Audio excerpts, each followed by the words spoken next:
Selamat malam teman-teman. Hari ini aku mau bayar hutang atau lebih tepatnya menepati janji untuk buat video yang menjelaskan seputar centering oval. Nah, aku kemarin nerima beberapa komentar dan DM dari teman-teman yang penasaran soal centering oval. Gimana cara kerja centering oval, menguntungkankah atau merugikankah atau sama aja dengan round centering. Nah, kali ini bakal aku bahas. Oh ya, sekedar info, di sini aku menggunakan centering oval 34T atau sama waktu pakai round centering juga 34T. Sebelumnya aku minta maaf karena video ini bersifat amatir ya teman-teman, karena aku sendiri juga bukan pro cyclist yang bisa menjelaskan secara detail dan rinci. Tapi setidaknya aku harap bisa sedikit menjawab rasa penasaran teman-teman. Oke, langsung aja. Kita mulai di jam 12. Anggap aja ini jam ya, jam 12. Power zone atau zona kekuatan itu dimulai di jam 2. Jam 2 kaki kanan. Waktu kaki kanan di power zone, dia artinya menginjak bagian tonjolan yang besar atau setara 36T. Nah, di saat bersamaan kaki kiri ke bagian landai atau serasa 32T. Jadi nginjaknya sini dibantu nariknya sana yang ringan.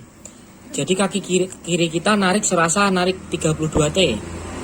Jadi bisa ngebantu kaki kanan yang seolah-olah menginjak 36T. Nah, begitu pula sebaliknya. Ketika kaki kanan kita udah di jam 5, giliran kaki kiri kita di area tonjolan besar. Artinya kaki kiri sedang menginjak 36T. Dan geser dikit, kaki kanan sedang menginjak 32T. Nariknya ini serasa 32T. Jadi prinsipnya centering oval itu berlawanan. Ketika kaki kanan sedang effort lebih buat menginjak 36T, kaki kiri ke bagian narik bagian ringannya 32T. Jadi bisa dibilang kita nginjak serasa 36T, tapi dibantu tarikan yang ringan tadi, jadi kita nggak kerasa kayak narik 36T beneran. Itu yang poin pedalingnya. Nah, sekarang di poin keuntungan. Keuntungan yang aku rasakan selama kurang lebih 1 bulan ini, misal di lokasi favorit, di lokasi yang sama, yang dulunya di sini aku ngomongin tanjakan ya, tanjakan favorit, yang dulunya aku pakai putaran kencang atau cadence yang lumayan kencang. Nah, semenjak pakai oval ini, cadenceku turun. Misal dulu pakai 70, sekarang bisa pakai 55 atau 60.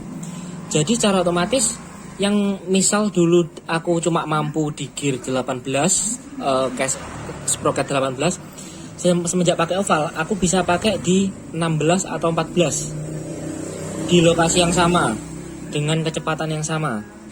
Berarti serasa aku dapat power tambahan semenjak pakai oval ini. Artinya kalau aku muternya kayak dulu, itu sepedaku bakal lebih cepat dari dulu. Karena secara tidak langsung, yang dulunya muter cepat pakai 34, sekarang muter cepat serasa 36. Itu dari segi keuntungan. Terus secara bersamaan, kalau kita pakai gear rendah,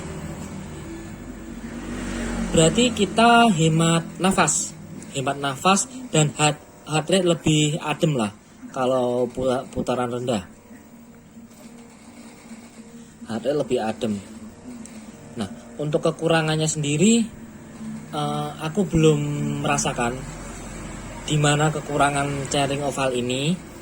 Soalnya secara pribadi di lokasi favorit aku mendapatkan PR di Strava atau personal recordku nambah dengan effort yang sama, atau aku bisa klaim dengan effort yang lebih ringan dari waktu round centering.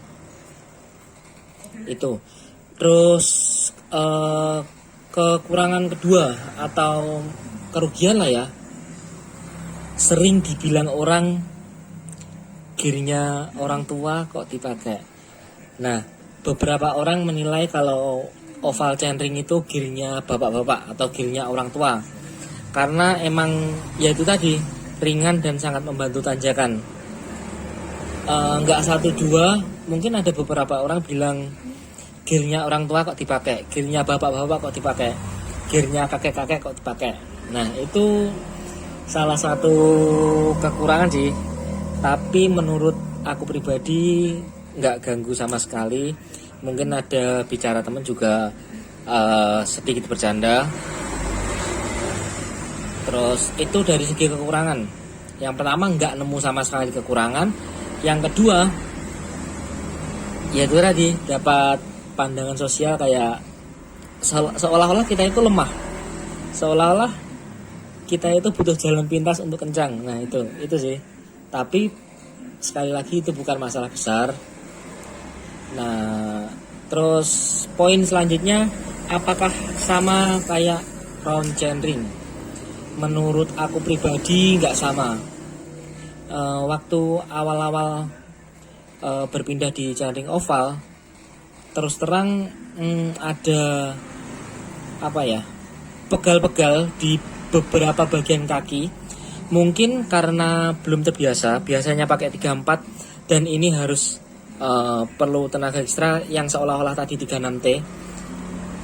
Tapi justru pas bagian kaki sini seolah-olah pakai 36T, sana bagian sebelah jadi terasa ringan waktu nariknya. Aku sempat kaget.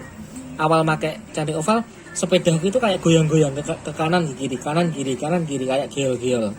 Tapi setelah berjalan 1-2 hari, alhamdulillah ovalnya itu udah nggak terasa lagi.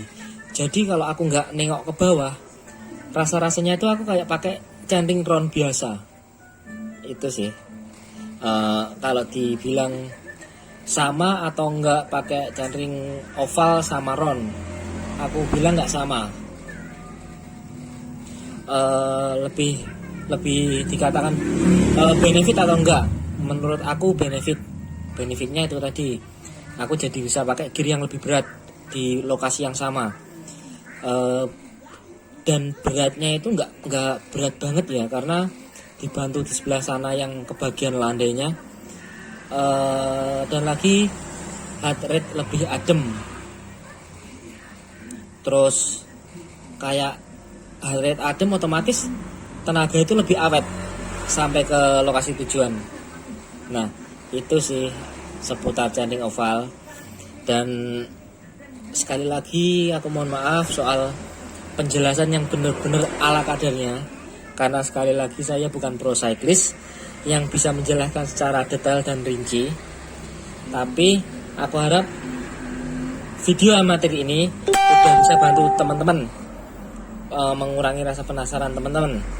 Dan menurut aku nggak usah ragu buat nyoba chainring oval, karena ya itu tadi, benefit-benefitnya yang aku rasakan udah aku ceritakan di video ini. Oke, sekian penjelasan amatir ini.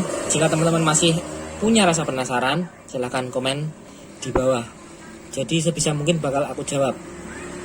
Oke, utang aku udah lunas, udah nempatin janji ke teman-teman untuk buat video. Selamat malam.